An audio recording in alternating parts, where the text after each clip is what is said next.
to One EXP CultureCast, the official podcast of One EXP, a community dedicated to celebrating connection, belonging, and the shared experiences that make us who we are.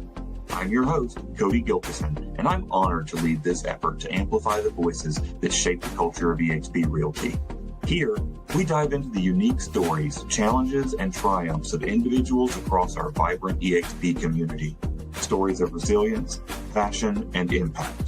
Each episode, you'll hear personal journeys and powerful insights that remind us of the strength in our differences and the power of coming together as one. This is One EXP CultureCast, the bi-weekly podcast about what makes us us. Hey, everybody, and welcome to Season 3, Episode 5. I'm here with my guest, Danielle Dunham, a representative of the Women's Impact Network and such a powerful broker. Danielle, welcome. Do you want to give people any little bit of background about yourself? Okay. My name is Danielle Dunham. I've been a realtor for almost 10 years. Got into real estate simply because I like to see other people buy houses that look like me. I bought my first house and I got my license, I'll say a month afterwards. So got into it truly with a pure heart, like, oh, I bought a house, I'm only 26. It was easy. Let me show other people how to do it. Not knowing how much a realtor makes, any of that, because I had a career, I made money, I made great money actually. And it became a passion. I always said that my passion was helping people, and I worked in healthcare, so I definitely was helping people. But I felt, when you get to a certain level in corporate, you kind of not really with people, you're on computers all day. Right. So I felt with real estate, I was connecting. I was really seeing, single moms, seeing people buy their first home at 50. Like I really felt like I could really make a difference. So I got into real estate full time, I want to say 2 years into my career. And my third year into my career, I traveled over to EXP. Right. And it's been wonderful. It's been really, really wonderful. EXP, I definitely want to say, took my business to the next level.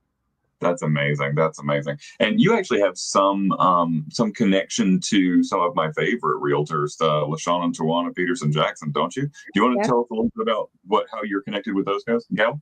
So LaShawn is my sponsor. We actually knew each other before real estate. Got into when me and Tawana got our license at the same time. I was at KW. She was at a different brokerage. She came over to KW with me, and then LaShawn got her license, and then they came to me with the idea of EXP, and I followed them to EXP. Beautiful, brilliant. I've been so plugged in ever since LaShawn and Tawana joined over here at EXP, just to watch their growth and when I met you at EXPCon, it was LaShawn and Tawana that were like, this is someone you have to know, right? And they were right. And we're also business partners. We owned a title company together. It's called Title Icon here in Michigan. That's amazing. So we did a little digging into your bio, as I typically do for these. And you originally were working in like healthcare analytics and health information. What led you to leap from that field into real estate? Was it the disconnectedness of the corporate lifestyle that you mentioned earlier, or was there more to that? So, okay, let's start here.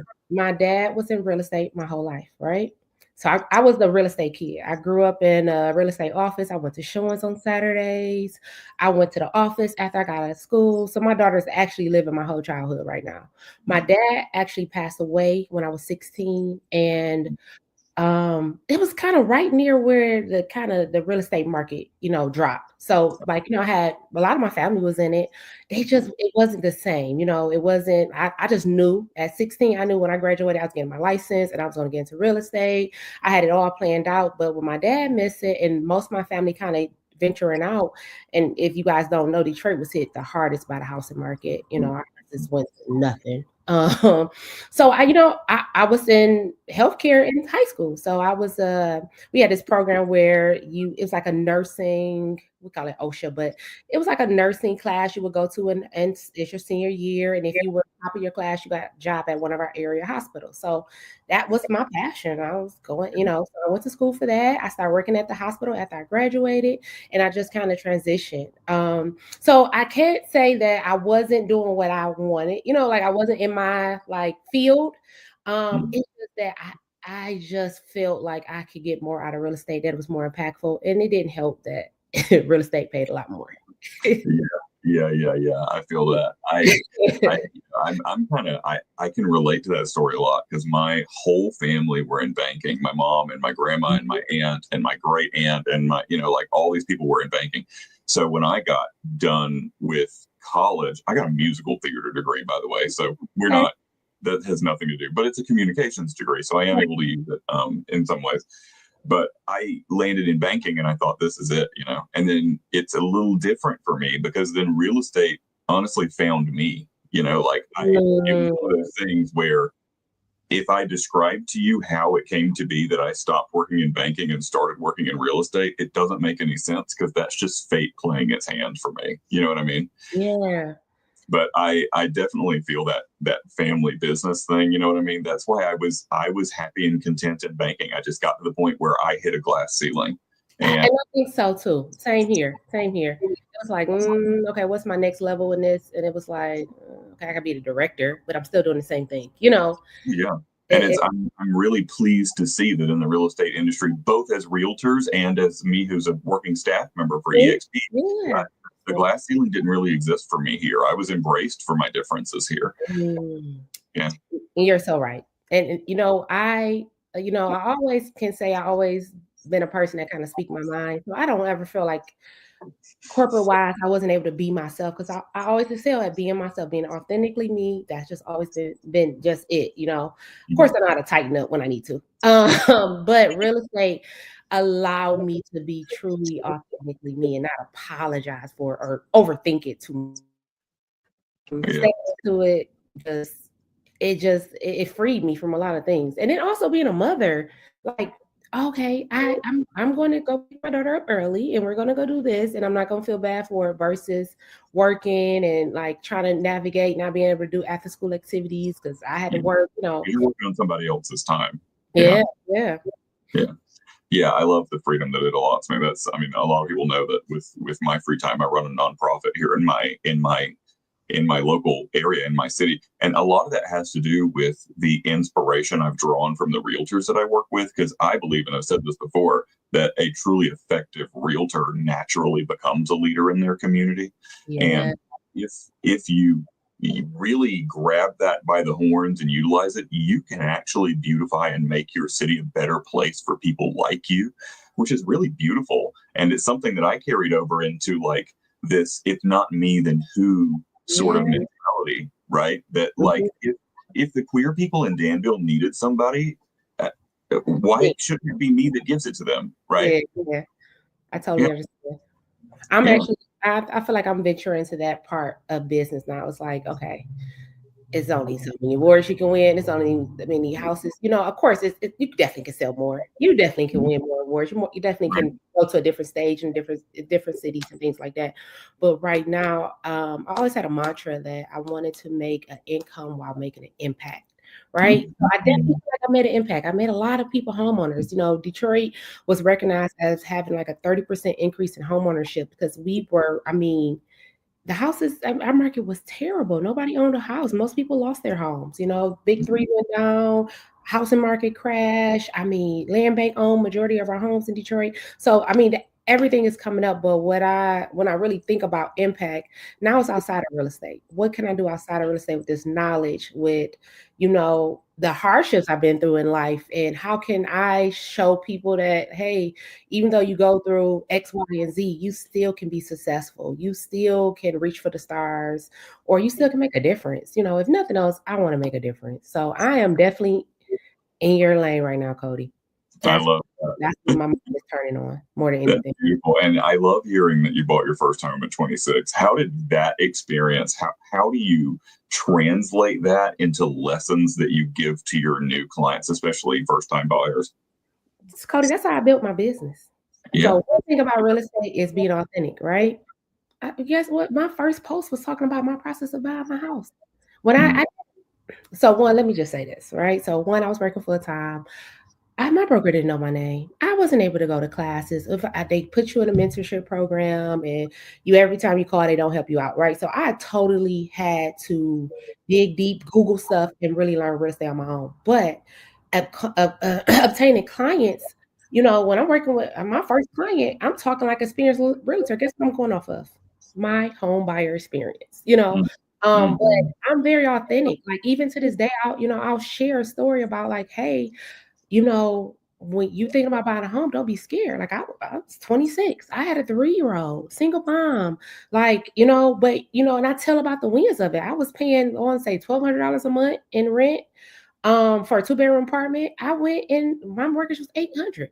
I said, when I said that, like I saved money by buying a home, how people inbox me. I like, no, I have a team now. I have 20 agents. And I tell them, like, listen, I was social media before it was professional pictures, before it was TikToks, before it was dancing. All I did was post on Facebook and it grew my business. And all I did was tell my stories. And when I bought my house, I took advantage of first time home buyer programs. I went to the first time home buyer seminar.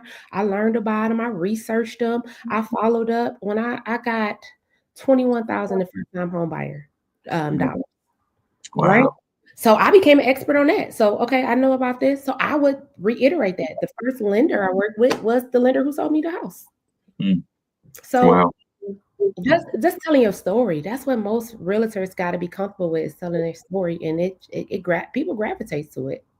Yeah, that's brilliant. It's brilliant advice that I think everybody needs to hear. I think the power of storytelling is so real, especially in the real estate market. Um, I love that. I love that you're working on that. So I also want to talk about the incredible reputation that you've built, a 4 times icon agent, a team lead, an investor. What do you think has been the key to your success as the real estate industry has evolved since you started? I think the key, and I know I keep using this word, but the key to my success has been being authentic.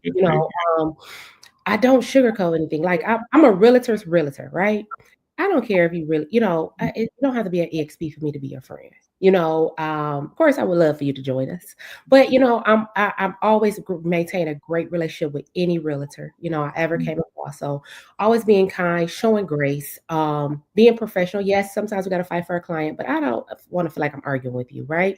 So one, I always had a great reputation in a realtor wise. So I have, growing a team, I've had realtors that refer people to join my team. Like Mm. realtor friends, like, hey, you need to join Danielle team, So I don't have trouble attracting people in that aspect. When it comes to like investing, my first goal, I'm a very goal-oriented person. I was making 6 figures when I got into real estate. So, I'm first getting my little first checks. I'm like, oh, save this. And my first goal was to buy investment property. Right? So, I believe December of my 3rd year, I bought my first investment property.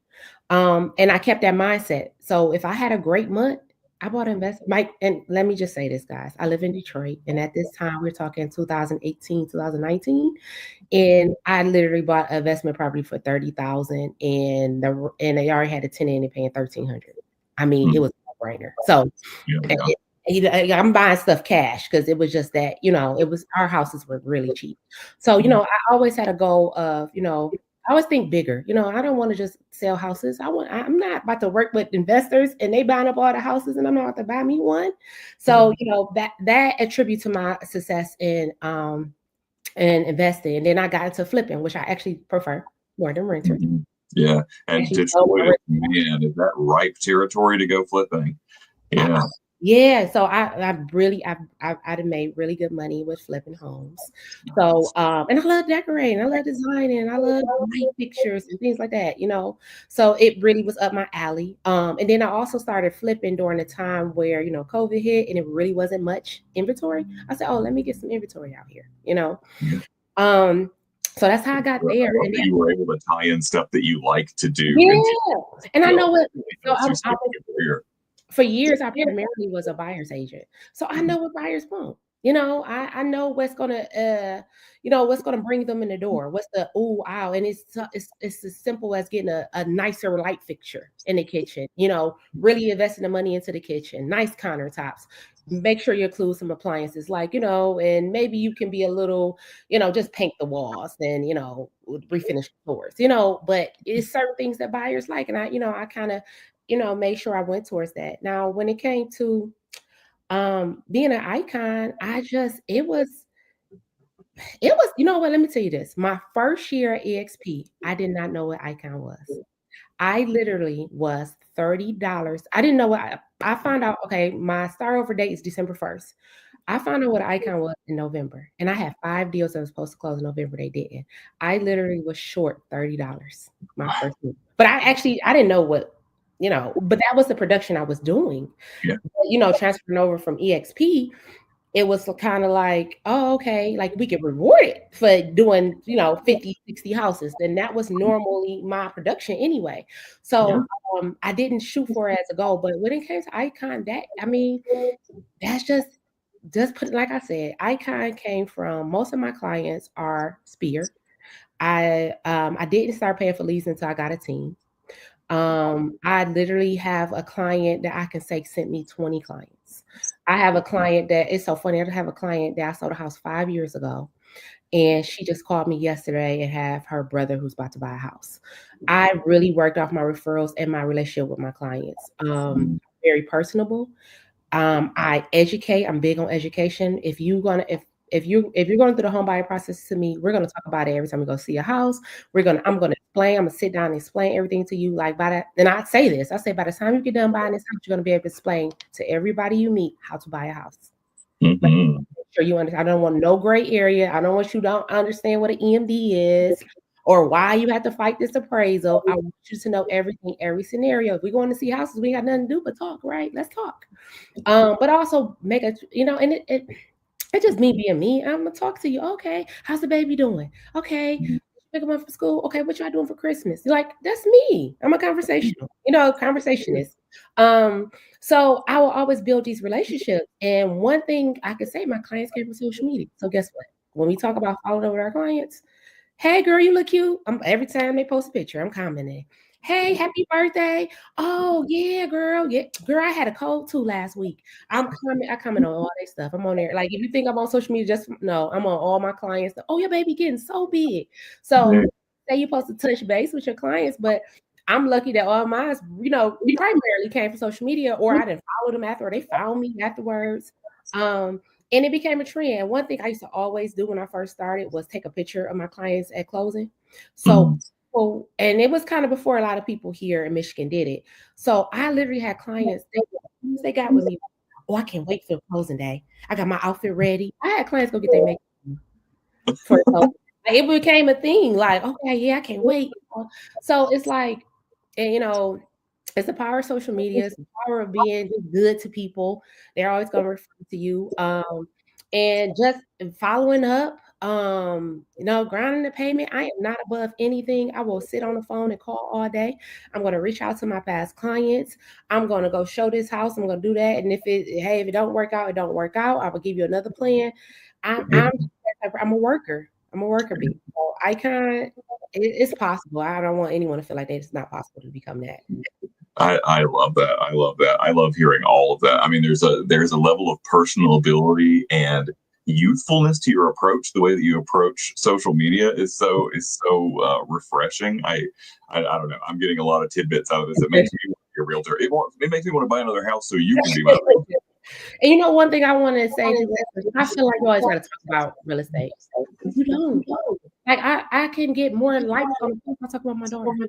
They will call me and say, "Hey, they want to buy a house," and I made a post about her fifth grade graduation.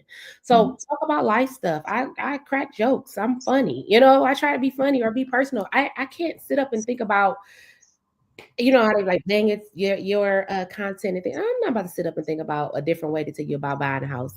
Like, hey, this and this. This is what I did today. Like, yeah, I showed a couple of houses, this and this. And girl, I went to this restaurant. It was nasty. Yeah. It was disgusting. I should have just ate cook. That's why you should cook at home. Like, it's just Just being, and you can still get those type of clients. And when a bigger thing is when people see you working, they reach out to you. Every closing of those closing pictures sent me 10, 15 inquiries every time I posted somebody closing. It Wow. motivated people. That's brilliant. That's brilliant. I also want to talk about the Danielle Dunham Collective, your all women real estate team. What inspired you to create a women-led team, and what's been rewarding about doing that? So let me say this. I didn't start off like, okay, yeah, I'm gonna have all women team. That what came to me. That is truly what came to me. And I was like, you know what? I actually had a coach and he was like, Danielle, if you had a guy, he got to be top tier. Like, he was like, you got something different going on. Like, it's like, it's okay. Like, I'm like, well, I tried it, he was like, no, it's okay. Unique. Like, you got to be unique. It's a lot of teams. Like, so what sets you apart? But regardless of the fact, I'm a girl's girl. I always have been. That's why I love women. I've always had women that's been successful that have reached down to me and helped me in my career, in my life. I've just been blessed by women all around. And the founding people in my team were actually people mentoring, right? So I was a mentor for EXP for a while.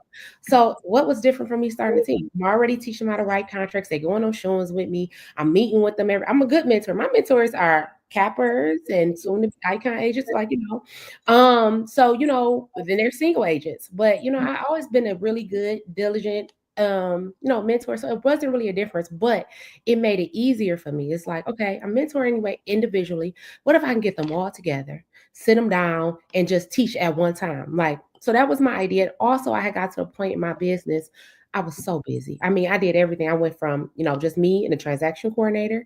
Then I was like, okay, I need a little more help. I did a showing agent. I really went through the process of a single agent, just, getting the help. And then I was like, you know what? I need to go ahead and start a team. Like, it's time. I need, I also want to share something else, but I also want to also open myself up to other opportunities. I can't if I'm showing houses all day or if I'm, working deals all day. So yeah.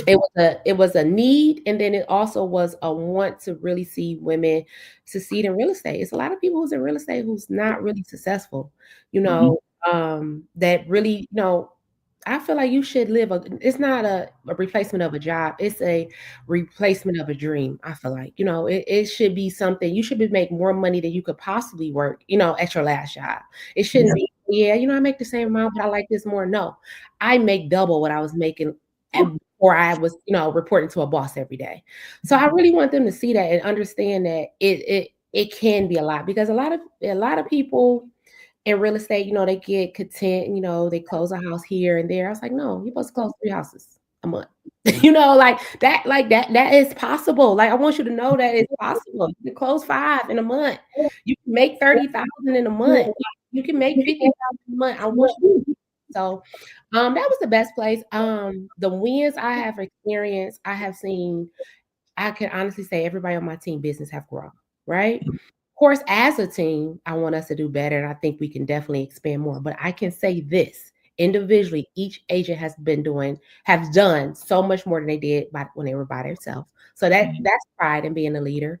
Me being a leader, it has helped me to organize my business more, because I'm not going to say I'm free spirited, but I was only me out here. I know how to handle my clients. I didn't have all these SOPs and processes and all that stuff. This is the process I do because it's only me, But you got to explain it. I had to write down my process and tell them how to work with buyers. Okay, it organized me a lot. And I'm still learning and growing. The most thing I can say is that it's rewarding. It's a different level. It can, we're all women, it's a lot of things I can sympathize with them with. And then also, I'm a type of person that we don't stay down. We get up. Yeah, we go ahead and cry for a minute, but you got to get back out here. Things happen, all happen, life happens. It's not too many stories they can tell me that I haven't been through. Heartbreak, sickness, parents, kids, like, I go through the same thing. So, but I still got to get up and sell a house. I still got to pay bills. So it's wonderful. It really is. And then one of the biggest things I'm big on is culture. And there's sisterhood. They call each other, they connect with each other, they motivate each other. All right, girl, if they got to close up, girl, I'll clear the clothes. All right, is our group chat go crazy? How does that make you feel as the kind of mama bird of that? Yeah. That's immense pride you feel in these women, right? Yeah, I do. I see them, as family, as it's very, it's a really unique closeness, and just as much as I love on them, I'm gonna tell them when they need to, step it up and things like that. But it's great, and I can't wait. I can't wait to see them, just reach their true capacity. But I have 3 agents that's 19, well 20, they're 29. They're Wow. the same age. One is still in college. One is a server part-time, and another one work at like 5 and below. But they're still at home. Well, one stay by herself. But they're babies. And I'm just like, if I would have started real estate at 20 years old, Yeah. what would I be? So I can't wait to see them progress. Like, they're doing so phenomenal. Yeah.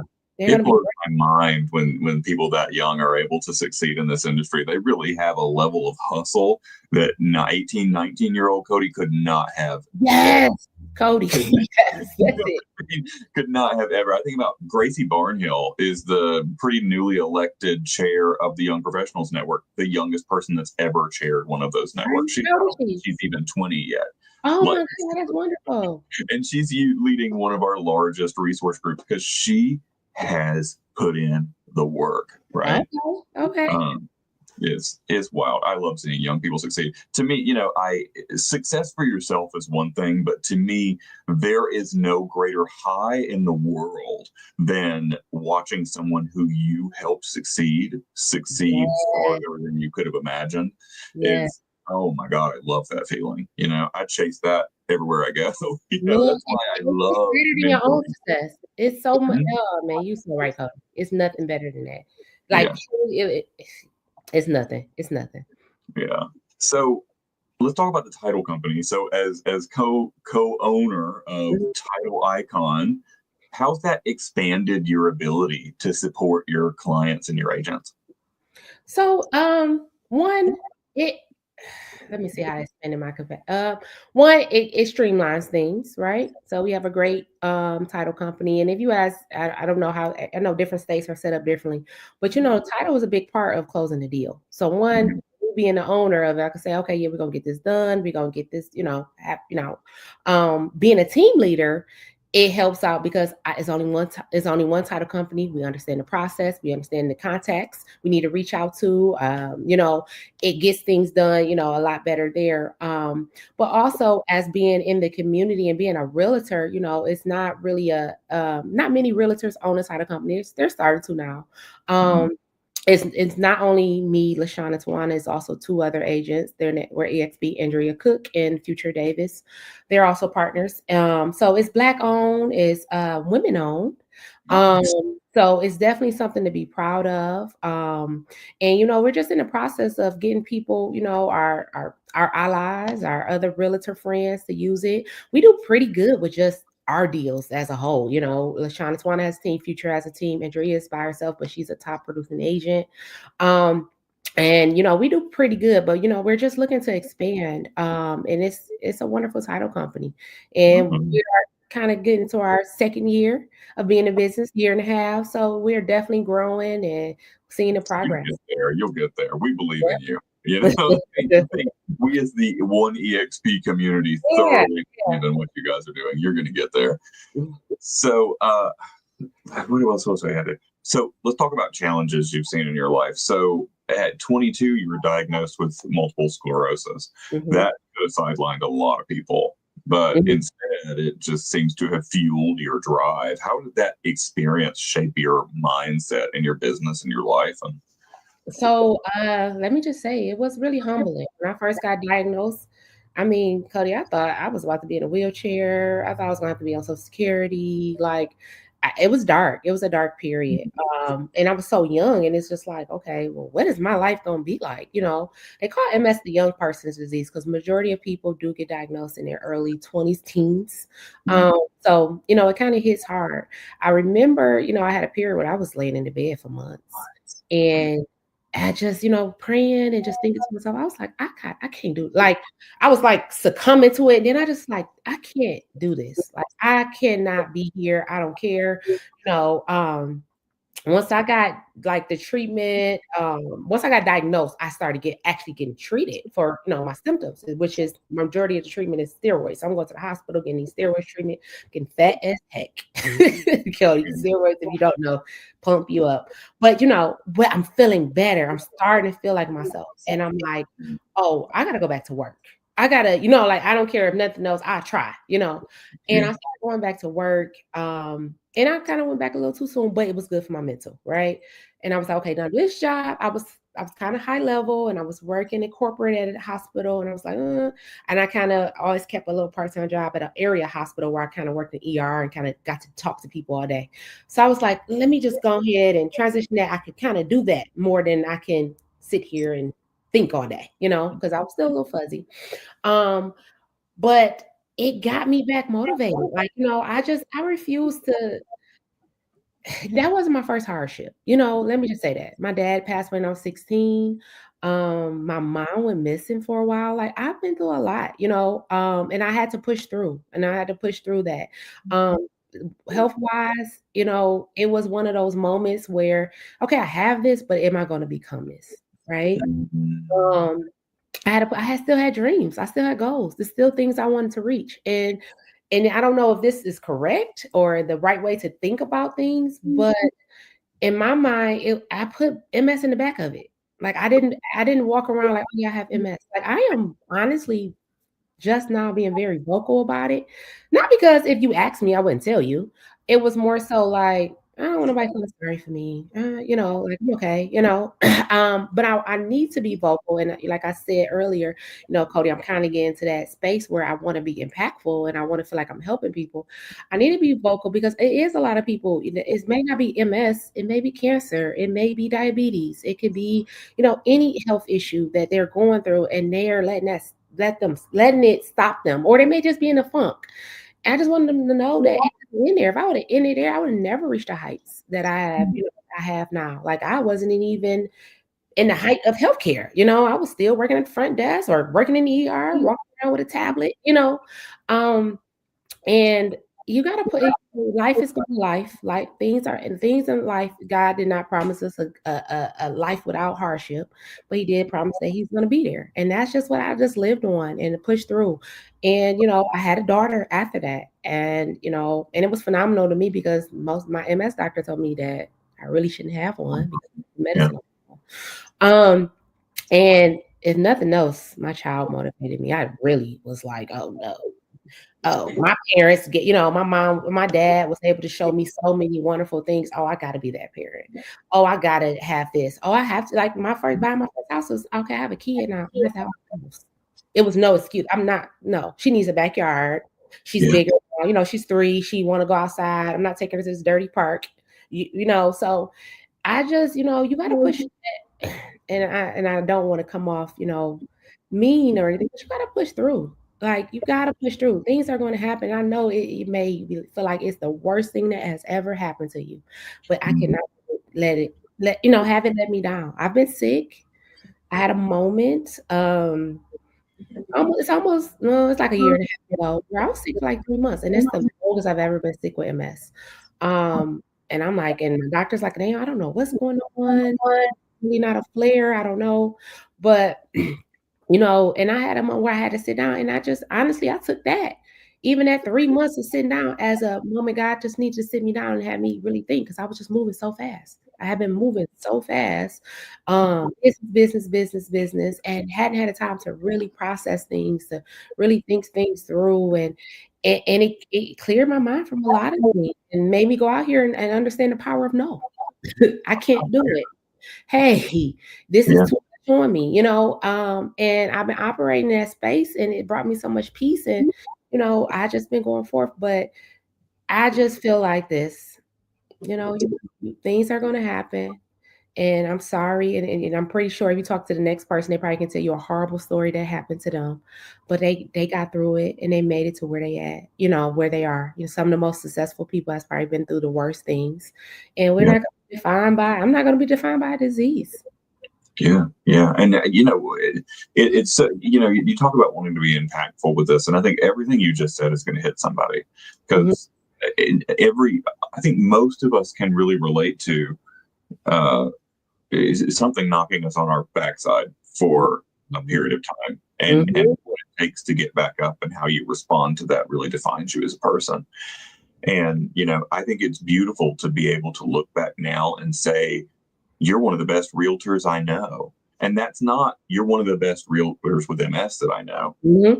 You, it's not part of the conversation. You're just good, Mhm. right? Mhm. That's brilliant, brilliant. And then you peel back the onion and get that other layer, and it's like, man, you never know what someone is going through. You never I do. was watching an episode of Shark Tank, the newest episode of Shark Tank that just came out. There's Mhm. this guy that had a pitch for an idea, and I was like, man, this guy has his stuff together. This is a great, great, great pitch. And Mhm. then as they're about to make all of the deals, one of the sharks asks, what motivated you to do this? And the guy tells the story that his father died in 9/11, was one of the heroes that fought the terrorist in the plane that went down on Wow. United 93 in the field in Pennsylvania. And we never would have known that because he was that Phenomenal. phenomenal at what he did. But that added piece, that added bit of personability, it was like everybody was already going to make an offer. Now, Mhm. That there. Yeah. like it, yeah, I think storytelling is so, so powerful. And when you are able to wrestle with something that huge and come out on top, Mhm. um, people really want to do business with you. Mhm. And one thing I've learned too is that despite what I go through, and I keep saying this push through, I do. I just want realtors to understand, like, or people in the industry to understand that, like, you can do it. Like, it's been times where I mean, my body is killing me. It's a lot of times I'm in pain. A lot of times I'm in pain, but I'm so used to the pain. It's just like, it's nothing to me. But and I still can, go out here and I'm going to show a house. I'm gonna call these people back and things like that. So being successful is something you have to want to be. It has to be ingrained in you. It's not a one-off. I'm not lucky. I'm not doing something more than someone else. I don't have better connections. It's just that I am going to see no matter what comes my way, no matter how I feel. If I wake up sick today, I'm going to do what I said. If I made a promise to somebody, I'm going to, do it. So it's not like when I always tell my agents, I need you to go out here with blinders on. Right. Because one thing that realtors do, we look around, oh, this person says, oh, this person's an icon. Oh, yeah, I got to get. I was like, and I always have to remind people, like, stop saying I'm an icon. Like, you're going to get there one day too. Sometimes it's a process. Sometimes your business don't grow to the 3 years. So Mhm. people start calling you back. Sometimes you don't become a listing agent until you were a strong buyer agent, until all those buyers you have now they want to sell. I think we got to learn to run our own race and Mhm. also stop looking at what other people are doing. You don't know their story. You don't know what they got going on, but what you're doing is great. And as long as you're giving your best, that's all that matters. That's all that Right. matters. And it's a matter of systemic change too, because I see it as people seeing real estate has always been like this, so that's how it's going to be for me. Mhm.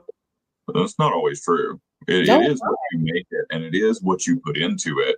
You know what I mean? And it really is an industry of work smarter, not harder kind of deal. You can figure this thing out and still be able to live your life Mhm. and work at the top level. It really comes down to belief in yourself that you can overcome these challenges. Yeah. Yeah. I And love you have to. I think this is the thing, like, it's no it's just no code. It's no code to being successful in real estate. I do real estate probably totally different from you, Cody. The next person probably does it differently. It's some realtors I look at like, oh my God, they're so professional. Oh my God. Oh, look at that listing presentation. Oh, look at that open house. Oh, they do all of that. And I might just have, some waters, a couple of snacks, and I'm gonna sit there. But I might still get the same amount of people at that open house that want to buy a house from me. You it. know, so I just want people to stop with the being hard on themselves. Learn to forgive. I mean, learn to be okay with who you are. Learn to do your business the way you want to do your business. But only thing I'm asking you to do is just work hard at your way. Yeah, yeah, That's it. that's exactly it. Man, That's powerful words. And I mean, I see it also as, you know, people aren't buying a house from a company or a company that you work for. They're buying a house from you as a person. That makes your personhood the most important part, right? So you have to be yourself, you know what I mean? And find ways to magnify and utilize those parts of yourself that other people are attracted to. Yeah, I like that. So, a bit about, so as a single parent, you clearly understand the importance of building stability and wealth through real estate. How has your journey influenced the way you guide your clients who are also parents? Oh, it's extremely it's extremely motivated by me being a parent. Like, so let me just say this. Okay. One, my buyer's consultation is not just, hey, what kind of house you want, blah, blah, blah, blah. This is the process. It's like, okay, where you work at? Oh, okay, you work at Chrysler. Which one? Okay. You work at hey, you work downtown. Okay, so you want to live, okay, where your kids go to school at? I ask these questions because one, let's get down to the nitty-gritty. Your kids go to school in one city. You you work downtown, XYZ. Who helps you with your kids? Where your parents live at? Oh, they live here. So maybe we should stay in this area. So I really try to, because when you're dealing with first time home buyers, now my experienced clients, and they're buying their second house or third house, they know where they want to live at, and I don't got to go through all that. But when we're dealing with first time home buyers, they kind of just they need a center. They really need you to be that expert. So I tried to talk to them about like, hey, okay, where your kids? Okay, blah, blah, blah. What grade they in? Are they about to transition? Are you okay with them starting a new school? Or you want to stay in the same district? Okay, cool. All right. So like all of that is shaped into where we're looking at, what kind of house, how many kids you have? You have 3. Okay. So are you okay with a 3-bedroom or you prefer 4? Okay, you're okay with a 3-bedroom, but you would like a finished basement because you have a teenager and you want them to have, like I ask these personal questions because I know guys, Also, it's my motivation, right? So like I do this thing, and realtors feel free to copy. But I do this thing, I call it home for the holidays every year. Yeah. And the biggest thing I say it's no bigger gift you can buy your kids than a home for the holidays. Because it's true. Like, okay, you about to go out and buy all this stuff, blah, blah, blah, spend all this money. But what's a better gift than giving them a neighborhood, giving them a backyard, giving them a sense of community? Like, there's no greater gift. Like, and I always have, and I have to tell my agents, I say, y'all, my biggest month is always December. And that's typically a slow month. I always have a great December every year, but I push this home for the holidays mentality because mothers and the moms and dads, everybody that has kids I really get them motivated. Like, oh yeah, you're right. And even if they don't get it before the holidays, the first of the year, they're like, okay, look, I'm ready. I want to get started XYZ. But just explaining the process, motivating them to do it because it gets difficult. You go show 1,000 houses or whatever or you put in a couple offers, they get discouraged. What we doing this for? Let's remind you, we doing this for your kids. You're gonna go out and pay rent. Rent's possibly going to be more. This is going to be yours. It's going to be a legacy. It's going to build equity. You're going to build, wealth with this home. I tell them my story, Cody. When I bought my first house, now, and I know I'm gonna be talking to a lot of people who are not in Michigan, but I bought my first house for $115,000. And I also bought my first house in a school in a city that school district was like top 4 in top 4 school district. So the reason I bought my house in this city was because one, it had a great school district. And I bought a house that I could afford, right? When I sold that house, I sold it for $220,000. So and I stayed there only for 5 years. Wow. So I took that money and I bought my second house. I literally took no money out of my pocket to buy the second house. I put down extra. It allowed me to put extra money down. It allowed me to come in and do some little changes. I tell this story. I said, listen, this house, I tell them, like, hey, I know this is a starter house, because sometimes pre-approvals be a little low. They be kind of like, I want something better. But listen, this is your starter house. This house is going to pay for your next house. So I'm telling my story, and this is a true story. It's not me just being a realtor trying to say, oh, yeah, you can take some equity. No, this is a true story. You can take this house whenever you guys get done or you outgrow it. It can actually pay for your next house. Or, or it'd be money to, it'd be money in there that you could take out or whatever, it's building wealth. It's building wealth. Um, and it's just being authentic. And as a mom, and then sometimes I'm gonna be honest with you, Cody, when I was first starting off, you got to think about it. My kid was very young. So, after my initial, meeting with them and things like that, sometimes I ask like, hey, do you mind my daughter coming? Oh no, bring your baby. They got kids too. So, okay, bring Milan. How's Milan? My clients call me and say, how's Milan? I'll be like, hey, Mom, did you help the lady that was looking in Inkster? Yeah, Milan. He's like, oh, she was so nice. Let me see her closing picture. Milan is invested. It's a whole thing. But Blue Ivy to the listings. Listen, she's a little open up the lock boxes. I probably shouldn't have gave her lock box. But she was a professional lock box. Oh, Mom, please let me open lock box. Nice. I love that. Oh, geez. So this episode is airing during Women's History Month. Obviously, we love Women's History Month. We've got the thing down here to tell folks to go check out the Women's History Museum. You've been a leader in creating opportunities for women in real estate. What advice would you give to women who are looking to break into the industry or find that way to grow their business? My advice I would give to them is do it, because the limit. It's the only, well, it's probably more industry. I always tell them it's no income cap. Like it's no, you make this a year, you make whatever you're willing to work for. Right. It was always, even my people who maybe teeter the line of working and still exploring real estate while they're holding their job down. It was a blessing to me. It was extra money at a certain time. It was trip money. It was saving money.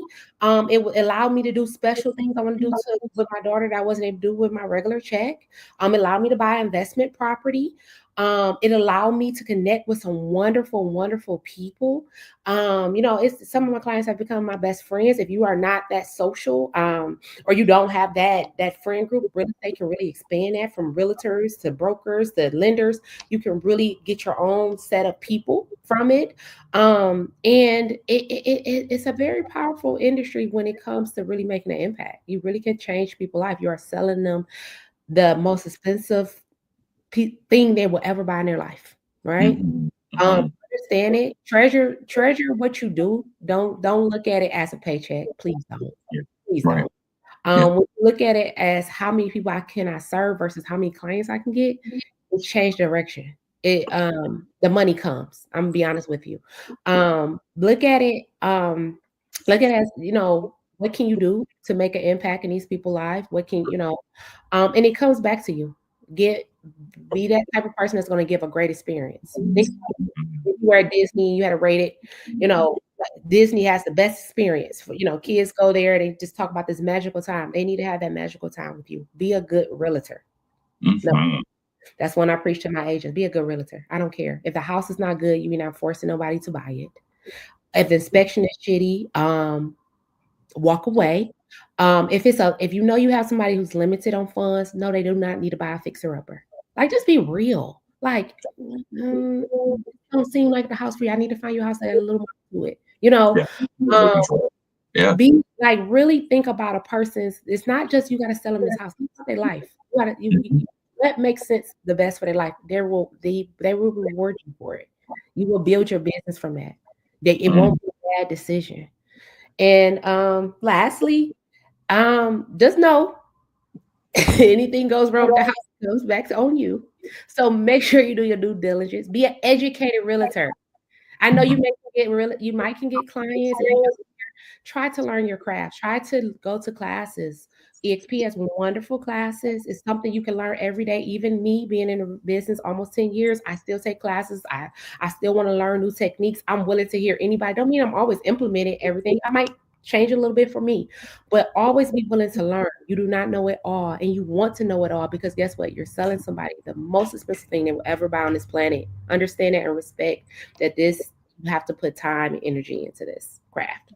Yeah, I love all of that advice, and what you said earlier about not just making an income but making an impact, that sticks with me. I love that a lot. So it's also illustrating to women who have in their core, that ability to empathize with people, you have the ability to improve the state of and the financial well-being of the community you live in. I think about all the time. I used to work. One of my first jobs in banking was as a teller, and I worked my way up to head teller. And I used to work in a pretty rough neighborhood in Syracuse, New York. And my teller that worked with me forever was a woman by the name of Leslie. I loved her to death. And she broke down to me one day, I cannot understand why I have been working this job this long and I cannot come out even on my finances. Why am I not making enough money to survive? And I remember sitting down with me and the personal banker and her and going through her checkbook and going through her statements. And we figured out, you are throwing away so much money in rent. Like, you do out the math of how much money you've spent in renting that house for 30 years. You could have bought 4 houses. Can you imagine how different your life would be if you had 4 houses? You know what I mean?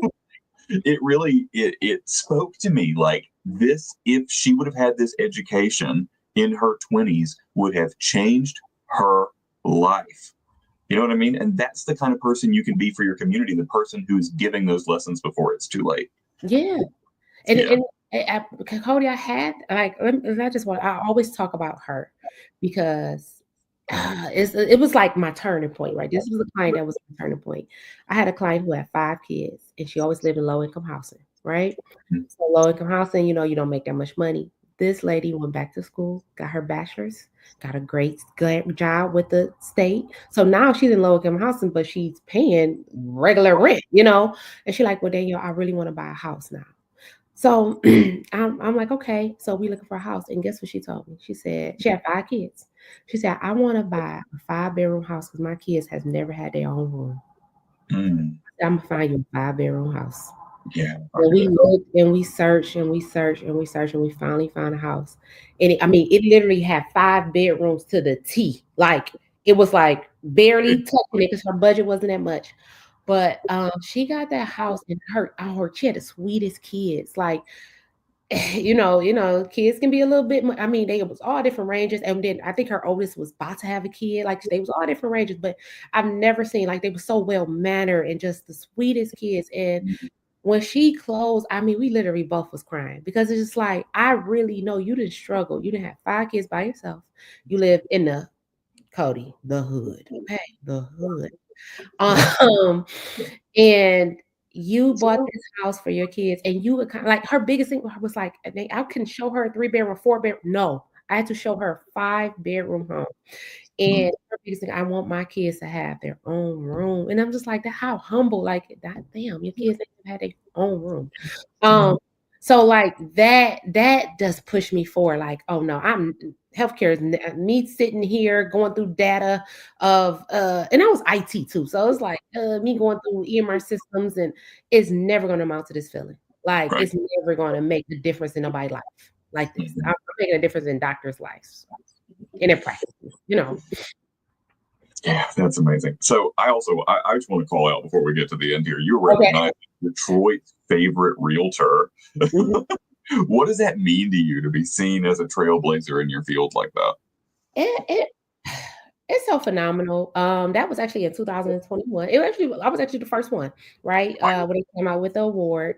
They said, we got a creative award good enough for Danielle. Right. And it's so funny because a lot of us that's part of EXP, we have actually won it, out of all the realtors, throughout Michigan. So it was phenomenal. It was to be recognized within my community, to be recognized as, the biggest city in Michigan, to kind of like, it was like we've been working on this in, right? We've been working on imposter syndrome, right? And one of the biggest things is that women have a problem accepting their accomplishments or success, right? So that's why I'm kind of a little bit stumbling over this. But it was one of those things like, okay, oh, people are seeing me. Like, you have your head, like I go through life with blinders on. So I'm head down. I'm selling all these houses, but it's not like, oh yeah, I did this and I sold this person. It wasn't that. It was just, this is what I do. I'm a realtor, so I got to help these people, So it was very humbling to be recognized to be seen as that leader in Detroit. And it still is. Like, I go places and they're like, ain't you Danielle Dunham, the realtor? Ain't you Danielle Sells Detroit? And I'll be like, yeah, like I rap or something, Right, yeah.